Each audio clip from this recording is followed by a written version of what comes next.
Hello students. तो last video के अंदर हमने देखा था कि सेमीकंडक्टर की टाइप्स कौन कौन सी हैं और जो मोस्ट कॉमनली सेमीकंडक्टर हम यूज़ करते हैं सिलिकॉन और जर्मेनियम की आज की डेट में हम यूज़ कर रहे हैं एलिमेंटल सेमीकंडक्टर। ये जो एलिमेंटल सेमीकंडक्टर है सिलिकॉन और जर्मेनियम ये कैसे काम करते हैं, इनके एनर्जी लेवल्स कैसे हैं, तो इस वीडियो के अंदर हम इनकी स्टडी करेंगे। तो let's study silicon and germanium. ठीक है, energy level variation, energy level variation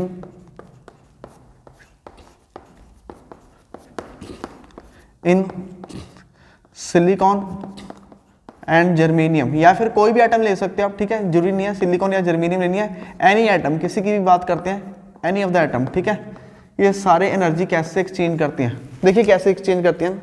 सबसे पहले बात करते हैं आइसोलेटेड एटम की, आइसोलेटेड। ठीक है, एटम, आइसोलेटेड एटम कौन सा होता है, मैंने आपको पिछली वीडियो में ही बताया था। आइसोलेटेड एटम आपका वो होता है जिसपे कोई भी एक्सटर्नल फोर्स नहीं लगती। ठीक है, मतलब यहाँ पर एक एटम है और एक दूसरा एटम यहाँ पर है। ये वाला एटम इस पे कोई फोर्स नहीं लगा रहा और ये वाला एटम इस पे कोई फोर्स नहीं लगा रहा।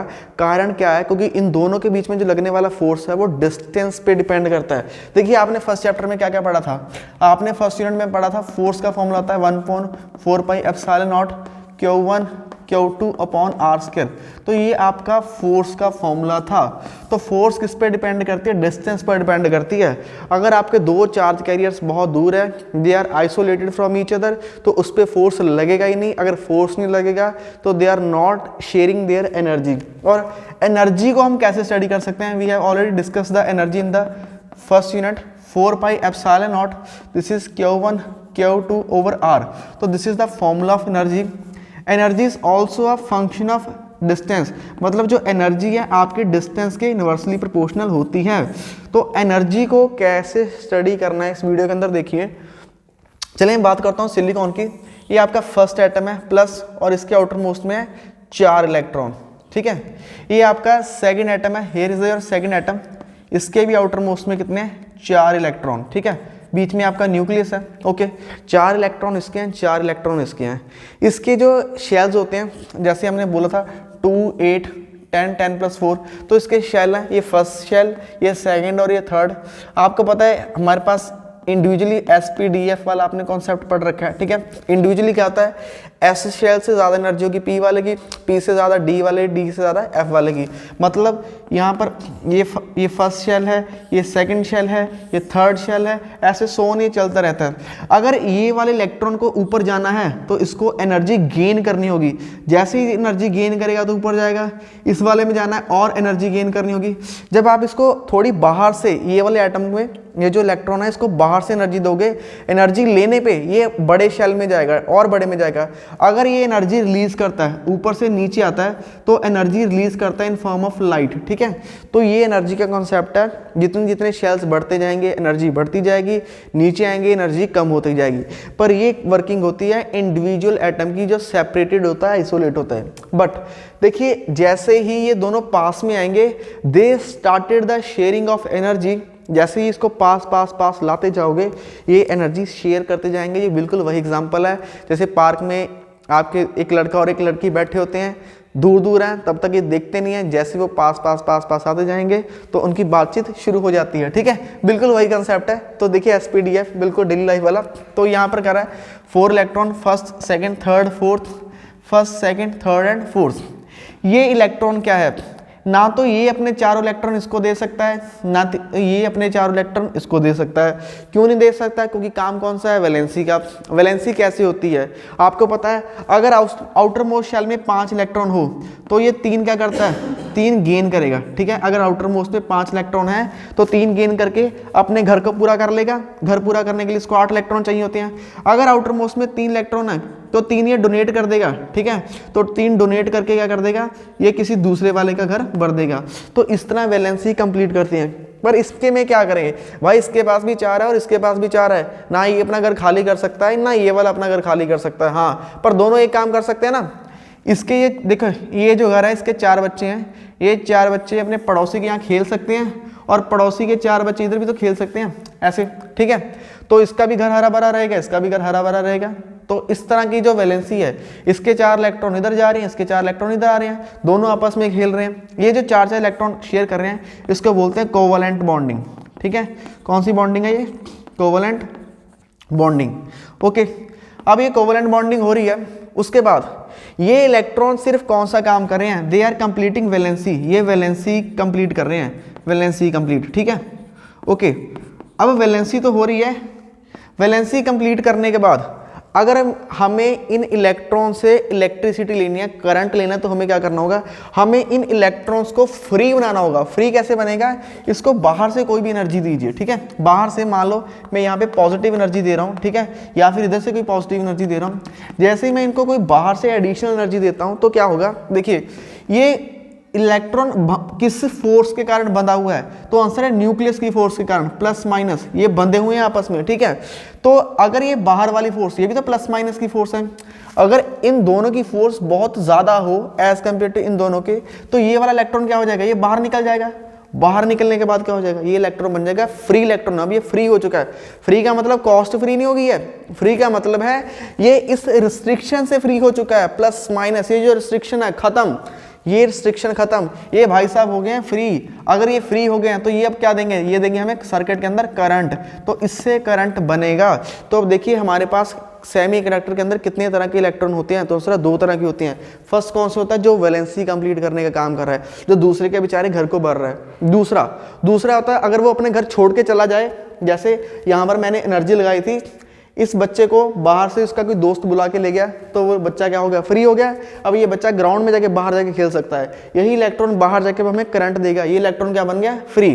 तो ये तो होगी हमारी वैलेंसी की बात। हमारे पास 2 तरह के इलेक्ट्रॉन होते हैं, एक जो वैलेंसी कंप्लीट करते हैं उनको बोलते हैं वैलेंस इलेक्ट्रॉन, और ये दूसरे वाला जो इलेक्ट्रॉन बाहर निकल गया, दिस इज वो नोन एज फ्री इलेक्ट्रॉन। ठीक है, फ्री इलेक्ट्रॉन। ओके, तो ये हो गया। उसके बाद फिर से दोबारा एनर्जी पे आते हैं। देखिए एनर्जी किसका फंक्शन है? एनर्जी फंक्शन है डिस्टेंस का। ठीक है, अब मैं यहाँ पर एक इलेक्ट्रॉन की बात कीजिए, ये इलेक्ट्रॉन, ये इन दोनों के बीच में भी कुछ डिस्टेंस है r1, इन दोनों के बीच में भी कुछ डिस्टेंस है r2, इवन इसके बीच में भी डिस्टेंस है r3। तो सभी चार्ज कैरियर्स का एक दूसरे चार्ज कैरियर से कुछ ना कुछ डिस्टेंस है कि नहीं? इसका इसके साथ डिस्टेंस है ना, इसका इसके साथ, इसका इसके साथ, तो सारे जो इलेक्ट्रॉन्स हैं आपस में कुछ ना कुछ डिस्टेंस पे हैं। तो एनर्जी किसका फंक्शन है? एनर्जी तो डिस्टेंस का फंक्शन है। तो जैसे जैसे आप इन 2 एटम, फर्स्ट एटम सेकंड, इनको पास में लाएंगे, पास में लाने से क्या होगा? पास में लाने से इनके बीच की जो एनर्जी है शेयर स्टार्ट हो जाएगा, एनर्जी की शेयरिंग स्टार्ट हो जाएगी। अगर एनर्जी की शेयरिंग स्टार्ट हो जाएगी तो ये जो कॉन्सेप्ट है SPDF, इसकी तो बेचारे की धज्जियां उड़ जाएंगी, ये कॉन्सेप्ट खत्म हो जाएगा, बिल्कुल खत्म। ठीक है, तो ये अपन नया एनर्जी लेवल बनाएंगे। वो एनर्जी लेवल कैसे बनता है, उस एनर्जी लेवल से कैसे valence band and conduction band बनते हैं। अब लेट्स सी इस वीडियो के अंदर कि वैलेंस बैंड और कंडक्शन बैंड कैसे बनते हैं। देखिए इस डायग्राम को, इस डायग्राम के अंदर देखिए एनर्जी लेवल को जो वेरिएशंस हैं वो कैसे आते हैं। ठीक है, हमारे पास किसी भी क्रिस्टल के अंदर आपने सिलिकॉन का जो है क्रिस्टल बनाना है। क्या बनाना है? क्रिस्टल। देखिए क्रिस्टल किससे बनता है? क्रिस्टल बनता है एटम से। ठीक है, जितने एटम को आप ज्वाइन करते रहोगे उससे क्या बनेगा? क्रिस्टल। अब देखिए क्रिस्टल मान लीजिए बन रहा है n एटम से। कितने एटम से बन रहा है? n एटम से। ठीक है, तो यहाँ पर मैं लिख सकता हूँ crystal, we can form a crystal by n atom. देखिए अब ये जो सिलिकॉन का एटम है, इसके आउटर मोस्ट शेल की बात करें, outermost shell, outermost shell के अंदर कितने इलेक्ट्रॉन है? Outermost shell has 8n vacant seat, vacant space. ठीक है, देखिए जो कोई भी हमारे पास शेल होता है, शेल के जो आउटर मोस्ट ऑर्बिट होता है, आउटर मोस्ट ऑर्बिट में मैक्सिमम कितने इलेक्ट्रॉन डाल सकते हैं? इसका मतलब 8 इलेक्ट्रॉन जो है एक एटम में हम डाल सकते हैं। 8 एटम के आउटर मोस्ट शेल में 8 इलेक्ट्रॉन। क्रिस्टल कितने एटम से बन रहा है? n एटम से बन रहा है। तो यहाँ पर आउटर मोस्ट शेल में कितने इलेक्ट्रॉन हम डाल सकते हैं? तो आंसर है आउटर मोस्ट शेल के अंदर हमारे पास 8n स्पेसिस हैं। ठीक है, उनमें से फील्ड स्पेसिस कितनी है? How much we have filled spaces? तो सिलिकॉन के आउटर मोस्ट शेल में कितने इलेक्ट्रॉन आ रहे थे? 4 इलेक्ट्रॉन। सो हम यहाँ पे लिखेंगे हम फील्ड स्पेसिस। ठीक है, या फील्ड स्पेसिस के आप शेल लिख सकते हो, फील्ड स्पेसिस शेल। इसमें कितनी होंगी? 4n। टोटल कितने होंगे हमारे पास सीट्स? 4n। ठीक है, ये जो 4n है इसमें भी क्या होगा, अगर मैं सिलिकॉन की बात करूं तो सिलिकॉन की इलेक्ट्रॉनिक कन्फिगरेशन क्या थी, 3s2 और 3p2, ये लास्ट में आता था ना आउटर मोस्ट ऑर्बिट। तो s में हमारे पास s वाले में टोटल सीट्स कितनी है, s वाले में टोटल सीट्स 2 सीट्स टोटल हैं और 2 में से फील्ड कितनी है 2, और ये p वाले में टोटल सीट्स कितनी होती हैं 6, p ऑर्बिट में मैक्सिमम इलेक्ट्रॉन कितने आ सकते हैं 6, तो 6 में से हमारे पास फील्ड कितनी है 2, तो यहाँ पर बाकी कितनी बच जाएंगी 4 सीट्स बच जाएंगी। तो यहाँ पर एनर्जी को रिप्रेजेंट करते हैं। एनर्जी का फॉर्मूला अभी ये देखा था 1.4πε0 Q1 Q2/r, ठीक है, तो ये फॉर्मूला था। एनर्जी फंक्शन डिस्टेंस का है, डिस्टेंस को कम कर दीजिए एनर्जी बढ़ जाएगी, डिस्टेंस को बढ़ा दीजिए एनर्जी कम हो जाएगी, ठीक है। This is the formula of potential energy. देखिए अब यहाँ से स्टार्ट करते हैं। मेरे पास 2 एटम है, एक यहाँ पर है दूसरा बहुत दूर है, they are very part. X axis पे डिस्टेंस है, वाई एक्सिस पे एनर्जी है। एनर्जी को हमेशा हम हाइट से रिप्रेजेंट करते हैं, एनर्जी जो है इससे रिप्रेजेंट होती है हाइट से, ठीक है, क्योंकि एनर्जी का वैसे ही फॉर्मूला आपने पढ़ा होगा mgh, तो h is always a function of height energy, ठीक है, height is always a function of energy. तो यहाँ पर देखिए हमारे पास टोटल सीट्स कितनी है, ये s ऑर्बिट और ये वाला p, this is p state, और नीचे वाली कौन सी है s स्टेट, ये s स्टेट और p। s स्टेट के अंदर टोटल कितनी है, टोटल हमारे पास है 2n state available, 2n state जो है अवेलेबल यहाँ पर है, ओके। इसमें से फील्ड कितनी है, तो 2n में से 2n ही फील्ड है, ठीक है। तो यहाँ पर हमारे पास टोटल नंबर ऑफ इलेक्ट्रॉन्स कितने हैं, 2n इलेक्ट्रॉन्स हैं, क्योंकि सिलिकॉन के s ऑर्बिट में 2 इलेक्ट्रॉन होते हैं। तो टोटल सीट्स अवेलेबल कितनी थी 2, उसमें से 2 की 2 भरी हुई हैं। इसमें कितनी है 6n, 6n जो है प्रेजेंट है, अवेलेबल है, ठीक है, अवेलेबल, ओके, 6n अवेलेबल हैं। उसमें से फील्ड कितनी है, सिलिकॉन के लास्ट ऑर्बिट में 4 थे, 4 में से 2 तो s में भर चुके हैं, तो 2 कहाँ भरेंगे p में, तो 2n क्या है फील्ड हैं। तो इसको थोड़ा आप ध्यान से समझना, फिर बोल रहा हूँ सिलिकॉन के आउटर मोस्ट शेल में होते हैं 4 इलेक्ट्रॉन, 4 में से 2 जाएंगे s में और 2 जाएंगे p में। s में 2 ही सीट होती हैं, 2 की दोनों भर चुकी हैं। p में हमारे पास 6 सीटें खाली होती हैं, 6 में से सिर्फ 2 सीटें भरी हैं, 4 सीटें अभी भी खाली हैं, ठीक है। अब देखिए यहाँ पर डिस्टेंस बहुत ज़्यादा है। अब चलिए थोड़ा सा इनको पास लाने की कोशिश करते हैं। जैसे ही ये एटम थोड़ा पास आए, देखिए इसमें डिस्टेंस कम है एज कम्पेयर टू इन दोनों के बीच में, तो क्या होगा, इसमें से कुछ इलेक्ट्रॉन, ये एक एनर्जी लेवल की हाइट है और यहाँ पर भी एनर्जी लेवल की हाइट है, कुछ इलेक्ट्रॉन की एनर्जी कम हो जाएगी तो वो नीचे आना पसंद करेंगे। यहाँ पर भी आपको इलेक्ट्रॉन मिल सकता है, यहाँ पर भी, यहाँ पर भी और यहाँ पर भी। सिमिलरली कुछ इलेक्ट्रॉन देखिए ये हाइट है, इस हाइट से कुछ इलेक्ट्रॉन एनर्जी गेन करके ऊपर चले जाएंगे और कुछ इलेक्ट्रॉन नीचे चले जाएंगे। सो इस पूरे रीजन के अंदर आपको इलेक्ट्रॉन मिलेंगे, यहाँ पर, यहाँ पर, यहाँ पर कहीं भी इलेक्ट्रॉन मिल सकता है। क्यों, क्योंकि हमने देखा था जैसे हमारे पास ये एक एटम है और ये दूसरा एटम है, इन दोनों में डिस्टेंस, इसका डिस्टेंस, इसका डिस्टेंस, इसका डिस्टेंस, ये तीनों डिस्टेंस अलग अलग है। इसमें भी 4 इलेक्ट्रॉन है, इसमें भी 4, तो किसी इलेक्ट्रॉन का डिस्टेंस बढ़ जाएगा, किसी इलेक्ट्रॉन का डिस्टेंस कम हो जाएगा। अगर डिस्टेंस बढ़ता है तो एनर्जी कम हो जाएगी, अगर डिस्टेंस कम होता है तो एनर्जी बढ़ जाएगी। तो इसी प्रकार जैसे हम इनको इकट्ठे कर रहे हैं, we are making them closer to together, तो क्या हो रहा है, some electron gain the energy and some electron lose the energy. Similarly in sp state, p state में भी ऐसा हो रहा है भाई, कुछ इलेक्ट्रॉन यहाँ पर, यहाँ पर, यहाँ पर, यहाँ पर, हर जगह अवेलेबल हो रहे हैं, ठीक है। तो कुछ इलेक्ट्रॉन देखिए इस हाइट से एनर्जी गेन करके ऊपर चले गए और कुछ इलेक्ट्रॉन एनर्जी लूज करके नीचे आ गए। ये जो है, अगर मैं यहाँ इस एनर्जी लेवल की बात करूं, ये जो एनर्जी है, कोई इलेक्ट्रॉन मुझे यहाँ पर मिला, तो आंसर है इस स्टेट के अंदर मुझे कोई इलेक्ट्रॉन नहीं मिला जब उनके बीच में ये डिस्टेंस था, ओके।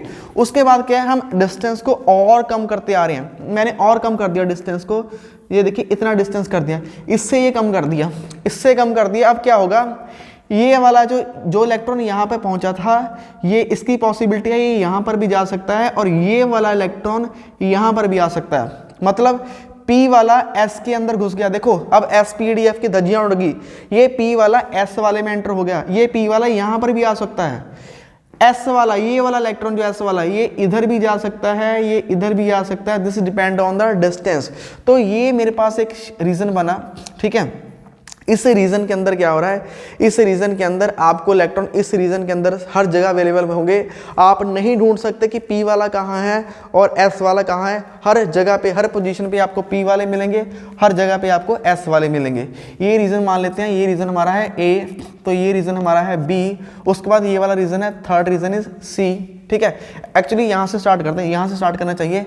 दिस इज A, ये वाला रीजन A। ठीक है, ओके, ये वाला रीजन है B, this is your B and this one is C, okay, and this one is D।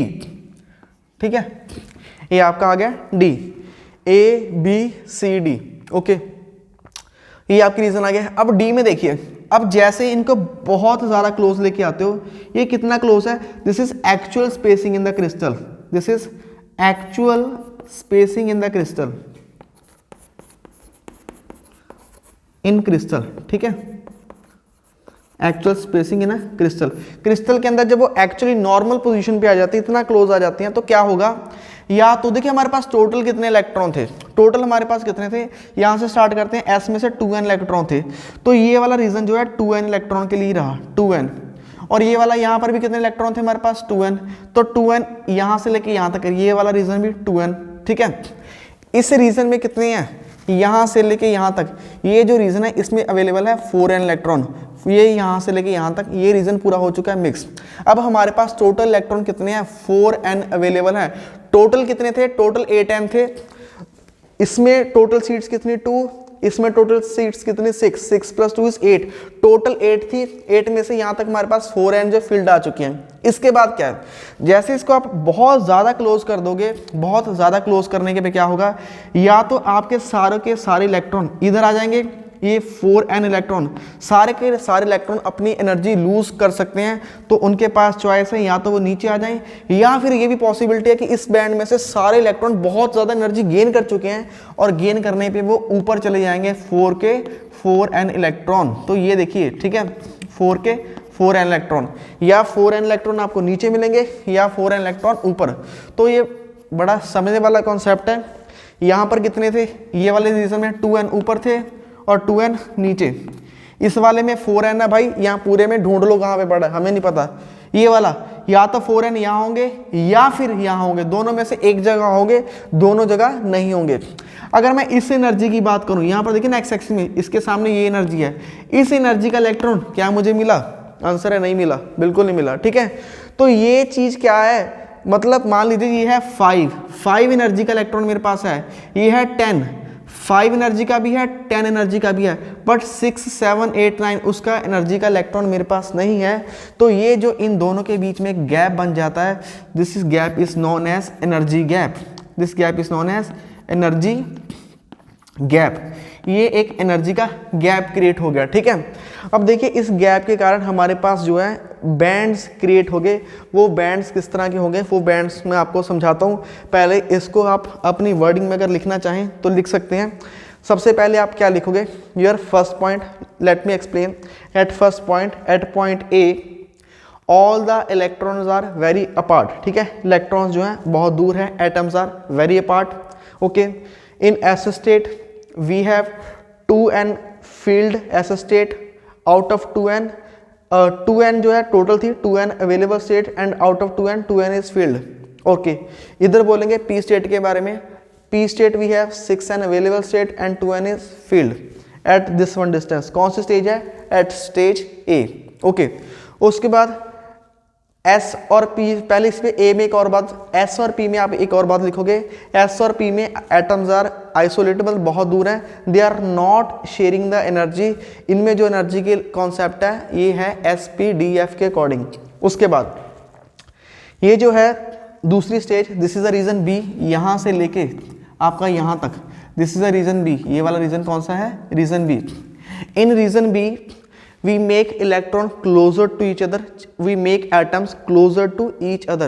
When we make the atom closer to each other, some electron gain the energy and some electron lose the energy. From this point, some gain and some lose, some gain and some lose. Okay, so उसके बाद in region C, there is a mixing of P and SCl, ये इसका highlighted point है। All the 4n electrons are mixed together at every state we get the atom of each energy level. इस energy level का भी available है, इसका भी, इसका भी, इसका भी, हर का एनर्जी लेवल का एटम हमारे पास अवेलेबल है, ठीक है। और इसमें हमारे पास टोटल 4n सीट्स हैं। उसके बाद ये जो D है, D में हमारे पास क्या हो जाएगा, आइदर 4n इलेक्ट्रॉन या फिर नीचे आ जाएंगे या फिर 4 के 4n इलेक्ट्रॉन ऊपर चले जाएंगे, ठीक है। और बीच में इनके गैप बन जाएगा, this gap is known as energy gap. अब हमारे पास valence band and conduction band बन चुके हैं, तो वो वैलेंस बैंड और कंडक्शन बैंड कैसे बने, let's see the valence band and conduction band, formation of valence band and conduction band. Okay, इसके में जो पॉइंट्स है ना, ये जो चारों पॉइंट्स हैं, थोड़ी देर बाद जो वैलेंस बैंड एंड यहाँ पे मैं लिख रहा हूँ कंडक्शन बैंड, आपको बता दूँ कि बने कैसे। उसके बाद इसकी जो एक्सप्लेनेशन है वो मैं दोबारा से आपको बोर्ड पे लिख के भी बता दूंगा, ठीक है। So first of all valence band and conduction band बने कैसे, तो ये देखिए एनर्जी रिप्रेजेंट होती है हाइट से, ठीक है। ये वाला सेक्शन देखिए, ये लास्ट वाला रीजन डी, ये वाला रीजन, या तो 4 के 4 इलेक्ट्रॉन्स नीचे पहुंच गए, ठीक है, इतना क्लोज कर दिया कि वो सारे एनर्जी लूज कर गए। अगर सारे एनर्जी लूज कर गए तो उनकी एनर्जी ये वाली हो सकती है, ये वाली हो सकती है, ये वाली कोई भी एनर्जी हो सकती है, बस यहाँ से यहाँ तक रहे। तो या फिर क्या होता है, ये बीच में गैप आ गया तो यहाँ पर बीच में गैप डाल देते हैं, इस गैप के बाद या फिर 4 के 4n इलेक्ट्रॉन, ये 4 के 4n इलेक्ट्रॉन कहाँ पे पहुँच गए, ऊपर वाली स्टेट में पहुँच गए यहाँ पर। अगर नीचे है वो एनर्जी लूज कर चुके हैं, वो कौन सा काम कर रहे हैं, ये कर रहे हैं वैलेंसी का काम कंप्लीट। ये 4n क्या कर रहे हैं, वैलेंसी कंप्लीट कर रहे हैं, वैलेंसी कंप्लीट। तो जो ये 4n वैलेंसी कंप्लीट कर रहे हैं, इनको बोलेंगे इस, ये एक एनर्जी का एक बैंड बन गया, पट्टा बन गया एक एनर्जी का, इसको बोलेंगे वैलेंस बैंड। कौन सा बैंड है ये, वैलेंस बैंड, ओके। या फिर ये 4 के 4n इलेक्ट्रॉन फ्री हो चुके हैं, बहुत ज़्यादा एनर्जी गेन करके उड़ रहे हैं, करंट दे रहे हैं, तो ये वाला जो बैंड होगा this is known as conduction band, ठीक है। कंडक्शन का काम कर रहे हैं ये, कंडक्शन बैंड, ठीक है। तो यहाँ पर भी मैं लिख सकते हैं, ये 4 इलेक्ट्रॉन क्या दे रहे हैं, कंडक्शन बैंड, ठीक है। तो ये आपका कंडक्शन बैंड हो गया। और इन दोनों के बीच में ये जो रहने वाली पिक्चर है, इसको बोलेंगे एनर्जी गैप, एनर्जी गैप। अब ये जो वैलेंस बैंड में जितने भी इलेक्ट्रॉन है यहाँ पर सारी जगह अवेलेबल है। अगर इन इलेक्ट्रॉन को कंडक्शन करवानी है तो जिनका इनका एनर्जी गैप है, ये इलेक्ट्रॉन वोल्ट के अंदर होगा, जितना एनर्जी गैप इन दोनों के बीच में है उतनी एनर्जी इस सिंगल इलेक्ट्रॉन को दीजिए, ताकि इलेक्ट्रॉन आपका कंडक्शन बैंड में चला जाए, तब आपको जो है करंट निकाल के देगा ये सिंगल इलेक्ट्रॉन, ठीक है। तो ये हो गया how valence band and conduction band form. अब ये जो इसकी डायग्राम है, इसका डिस्क्रिप्शन पार्ट अभी मैं आपको बोर्ड पे लिख के बता देता हूँ, ताकि आप अपने नोट्स जो है फेयरली बना सके। तो ये इसका डिस्क्रिप्शन का पार्ट है। तो देखिए ये डायग्राम थी, उसको मैंने थोड़ा छोटा करके बनाया ताकि मैं इसको सारे को आपको लिख के बता सकता हूँ। ये आपका सबसे पहले वाला रीजन, ये लाइन, ठीक है। यहाँ पर atoms are very far apart, तो पहले लिखा है एट स्टेज ए, जो पहली स्टेज है ए वाली, ठीक है। All the atoms are far apart from each other, hence they are not sharing the energy, SPDF symmetry maintained. ये जो एनर्जी लेवल है ना, यहाँ पर और यहाँ पर 2n इलेक्ट्रॉन यहाँ पर भी थे, 2n इलेक्ट्रॉन यहाँ पर भी थे। यहाँ पर SPDF का आपका एनर्जी स्टेट ऐसे ही बना हुआ है। अब आते हैं in region B, second point. In region B some 2n electron gain the energy and some lose the energy, ठीक है। जो ये जो 2n इलेक्ट्रॉन है ना, ये वाले कहाँ से, S स्टेट से, यहाँ पर लिखना है in the region some 2n electron from S state, from S state, ठीक है। यहाँ पर ऐसे some 2n electron from S state gain the energy and some lose the energy as the atoms are closer to a little bit. जैसे आप यहाँ पर ये वाला रीजन है भी, ये वाला रीजन सारा, ठीक है। यहाँ पर एटम को आपने क्लोज किया तो कुछ इलेक्ट्रॉन देखिए इस साइड से ऊपर चले गए और कुछ नीचे, सिमिलरली यहाँ पर भी कुछ ऊपर चले गए और कुछ नीचे। तो ये आपका सेकंड पॉइंट होगा, ठीक है। In region C atoms are closer to each other. देखिए यहाँ पर ये वाला थर्ड रीजन था, इसके और इसके बीच में ये थर्ड रीजन, यहाँ पर एटम्स बहुत क्लोज आ चुके हैं, ठीक है। Atoms are very close to each other. At every energy level, we may find electron from S and P state. यहाँ पर एस वाला इधर भी हो सकता है, इधर भी हो सकता है, पी वाला ऊपर भी हो सकता है, नीचे भी हो सकता है। तो यहाँ पर कंप्लीटली क्या हो गया, मिक्सिंग हो गई है एनर्जी लेवल की, और जो sp शेल्स हैं वो खत्म हो चुके हैं, ठीक है, क्योंकि वहाँ पर कंप्लीटली मिक्सिंग हो चुकी है यहाँ पर, ठीक है। अब sp-df वाला कॉन्सेप्ट खत्म। उसके बाद this is the last level D, ठीक है। इन रीजन डी, ये जो लास्ट रीजन है, in region D all 4n electron, क्योंकि 4 के टोटल इलेक्ट्रॉन कितने थे, 2n 2n, स्टार्टिंग में अलग अलग थे, पर यहाँ पे 4 के 4n इलेक्ट्रॉन या तो नीचे मिलेंगे या फिर ऊपर मिलेंगे, ठीक है। अगर वो आपको नीचे मिलते हैं तो नीचे मिलने पे क्या होगा, they form a valence band, अगर वो एनर्जी लूज करके जाते हैं, ठीक है। अगर वो एनर्जी गेन करके जाते हैं, ठीक है, and they may gain the energy and reach to the highest energy level called conduction band. तो उस बैंड का हम नाम क्या रखेंगे, this is a conduction band. There is some gap between the valence band and conduction band, this gap is known as energy gap. ये gap क्या कहलाएगा, एनर्जी गैप। ये वाला जो गैप है ना इन दोनों के बीच में, ये है एनर्जी गैप। तो इस वीडियो के अंदर आपने देखा कि कैसे जो है इलेक्ट्रॉन या फिर एटम अपनी एनर्जी शेयर करते हैं, कैसे हमारे पास वैलेंस बैंड बनते हैं, कैसे हमारे पास कंडक्शन बैंड बनते हैं। अब नेक्स्ट वीडियो के अंदर देखेंगे कि ये जो वैलेंस बैंड है, कंडक्शन बैंड है, ये सेमीकंडक्टर के अंदर कैसे होते हैं, कंडक्टर के अंदर कैसे होते हैं, इंसुलेटर के अंदर कैसे होते हैं, फिर इनको हम वर्किंग के अंदर कन्वर्ट करेंगे, तो इनकी हम वर्किंग कैसे करेंगे। अगर वीडियो अच्छी लगे तो please like share and subscribe. Thanks to watch the class.